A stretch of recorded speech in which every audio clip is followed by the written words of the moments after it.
Hello, ഇതെനിക്ക് stitch ചെയ്യാനുണ്ടായിരുന്ന ഒരു customer order ആയിരുന്നു കേട്ടോ. അപ്പോൾ ഇതിൻ്റെ സ്കേർട്ടിൻ്റെ ഫ്ലെയർ കുറച്ച് കുറക്കാനും ബ്ലൗസ് ഇതാ ഈ ഒരു മോഡലിൽ സ്റ്റിച്ച് ചെയ്യാനായിരുന്നു പറഞ്ഞിട്ടുണ്ടായിരുന്നത്.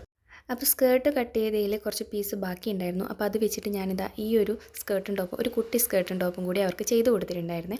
അപ്പോൾ അതിനുവേണ്ടി നമുക്ക് ഇത്രയാണ് പീസ് നമുക്ക് സ്കേർട്ടിൻ്റെ ഭാഗത്ത് നിന്ന് കിട്ടിയിട്ടുണ്ടായിരുന്നത്.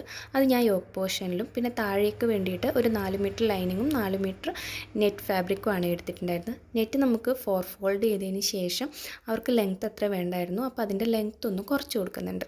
അതിന് ശേഷം നമുക്ക് ആ പീസ് ഇങ്ങനെ ഗ്യാദേഴ്സ് ഇട്ട് കൊടുത്തു. അതിന് ശേഷം ലൈനിങ്ങിൻ്റെ പീസും ഇതേപോലെ ഒന്ന് സെയിം ആയിട്ട് തന്നെ ഗ്യാദേഴ്സ് ഇട്ട് കൊടുത്തു. അതിന് ശേഷം ഞാൻ അത് രണ്ടും കൂടിയിട്ട് ഒന്ന് ഒരേപോലെ സ്റ്റിച്ച് ചെയ്തെടുക്കുകയാണ് കേട്ടോ ചെയ്തത്. വേറെ പീസസ് ഒന്നും അകത്ത് വെച്ചിട്ടില്ല. ഈ 2 ഫാബ്രിക് വെച്ചാലും തന്നെ അത്യാവശ്യം നല്ല ബുഷിയായിട്ടും ഫ്ലെയർ ആയിട്ടുണ്ടായിരുന്നു. സ്കേർട്ടിൻ്റെ താഴ്ഭാഗത്ത് ഇതേപോലെ ഫ്ലവറിൻ്റെ ഡിസൈൻ വരുന്ന ഈ ഒരു ഭാഗമാണ് കേട്ടോ യോക്ക് പോർഷന് വേണ്ടിയിട്ട് എടുത്തിട്ടുണ്ടായിരുന്നത്. പിന്നീട് സ്ലീവിൻ്റെ അടുത്തൊക്കെ ഞാൻ മാറ്റം വരുത്തിയിട്ടുണ്ടായിരുന്നു. അവിടെയൊക്കെ ഞാൻ മാക്സിമം ബോർഡറിൽ ലേസ് ഉണ്ടായിരുന്നു, അതൊക്കെ അറ്റാച്ച് ചെയ്ത് കൊടുത്തു. അപ്പോൾ ഫൈനൽ ലുക്ക് വരുന്നത് ഇങ്ങനെയാണ്. നമ്മളിനി കസ്റ്റമൈസേഷൻ സ്റ്റാർട്ട് ചെയ്തിട്ടുണ്ട്. അപ്പോൾ നിങ്ങൾക്ക് ഓർഡേഴ്സൊക്കെ ഉണ്ടെങ്കിൽ എനിക്കൊന്ന് DM ചെയ്താൽ മതി കേട്ടോ.